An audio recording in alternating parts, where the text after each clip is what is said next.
Hi, my name is Matthew Page. I'm a grief counselor here at Livingston Memorial. Today I wanted to talk about the 6 needs of mourning. When someone we love dies, we experience a wide variety of feelings, including sadness, grief, and pain. Grief is the inner sensation of our loss, and mourning is the outward expression of this loss. Mourning is important. It is a process that leads us back to a life of purpose and meaning again. Those who have studied grief and mourning have conceptualized a needs list of mourning, which is what I'd like to share with you today. Need number 1 is to acknowledge the reality of the death.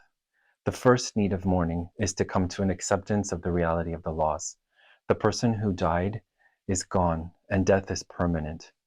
This acceptance naturally takes time, especially if the death was sudden or unexpected. Acceptance comes slowly as the reality of the loss becomes a larger part of your life. As time passes, it begins to feel more real. It's as if each time you talk it out, the event is a little more real. Remember, this first need of mourning, like the other 5 that follow, may intermittently require your attention for months. Be patient and compassionate with yourself as you work on each of them. Need number 2 is to embrace the pain of the loss. This need of mourning requires us to embrace the pain, something that we don't find easy to do. It is easier to avoid the pain than it is to acknowledge it. Yet it is in acknowledging and expressing our pain that we learn to move through it. During this process, you might find yourself spending a small amount of time sitting with your pain and a large amount of time evading it. This is okay because the pain is overwhelming and the reality of the loss has not been completely accepted. But over time, you will find yourself being able to address and accept the pain in larger doses. This may require working on creating a safe place in your environment to feel your pain. Eventually, you will become at peace with your pain as it becomes a familiar part of you and as it lessens with time. Need number 3 is to remember the person who died. Shifting the nature of your relationship from one of a personal relationship to one of memories is a natural part of the mourning process. Using memories, objects that linked you to the person who died, such as photos, personal items, and having shared experiences and reminiscing with others who knew your loved one, are examples of how we continue our relationship after death. This need of mourning requires a shift from the immediacy of being with the person to taking time to live with memories. It can be identifying the legacy that this person left behind, including the values, beliefs, and experiences you obtained from them, can be a large part of this shift. Or it can be as simple as keeping a photo of your loved one nearby. Need number 4, developing a new self-identity. Part of our self-identity comes from the relationships we have with other people. When someone with whom you have a relationship dies, your self-identity, or the way you see yourself, naturally changes. You may go from being a wife or a husband to a widow or a widower. You may have gone from being a parent to a bereaved parent. The way you think of yourself and see yourself and others view you will have changed. The person who died was naturally a part of you.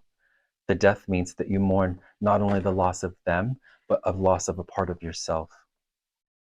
What's more, a death often requires you to take on new roles that have been fulfilled by the person who died. You may find yourself feeling especially needy or vulnerable as roles and needs that were fulfilled by this person go unfilled. You confront your changed identity every time you do something that used to be handled by the person who you loved.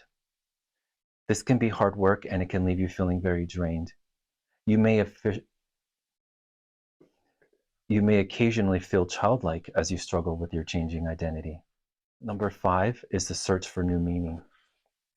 When someone you love dies, you naturally question the meaning and purpose of life. You will probably question your philosophy of life and explore religious and spiritual values as you work on this need. You may discover yourself searching for meaning in your continued living as you ask how and why questions. How could God let this happen? Why did this happen now? Why did it happen in this way? The death reminds you of your lack of control. It can leave you feeling powerless. At times, overwhelming sadness and loneliness may be your constant companions. You may feel that when this person died, a part of you died with them. And now you are faced with finding some meaning in going on with your life, even though you may feel so empty. The death also calls for you to confront your own spirituality. You may struggle with your faith and have spiritual conflicts and questions racing through your head and your heart. This is normal and a part of your journey toward renewed living. Expressing your search for meaning outside of yourself will give you the momentum you need. Need number 6, receive ongoing support from others. You cannot, nor should you try to do this alone. Drawing on the experiences and encouragement of friends, fellow mourners, or professional counselors is not a form of weakness. It's a healthy human need. And because mourning is a process that takes place over time, the support remains important months and perhaps even years after the death. Unfortunately, because our society places so much value on carrying on productivity, you may find others encouraging you to let it go or questioning your ability to move on from your loss. Obviously, these messages may encourage you to deny or repress your normal and necessary grief rather than express it. To be truly helpful, the people in your support system must appreciate the impact that this death has had on you.